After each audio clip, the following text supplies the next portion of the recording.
नुरसिंहगाव लांडगेवाडी या गावातील एक महिला 2 दिवसांपासून बेपत्ता, कॅनलमध्ये पडल्याचा संशय।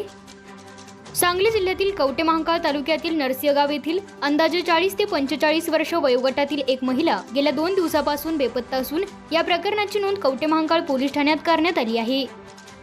नुरसिंहगाव ते जायगव्हाण रस्त्यावरील म्हैसाळ पाणी योजनेच्या कॅनलजवळ संबंधित महिलेची गवत बांधण्याचा दोर, साडी आणि चप्पल आढळून आल्याने ती कॅनलमध्ये पडली असावी असा प्राथमिक संशय व्यक्त केला जात आहे। घटनेची माहिती मिळताच आपत्कालीन बचाव पथकाने तातडीने घटनास्थळी धाव घेत कॅनलमध्ये उतरून सखोल शोध मोहीम राबवली। मात्र उशिरापर्यंत सुरू असलेल्या शोधकार्यातही महिलेचा कोणताही सुगावा लागलेला नाही।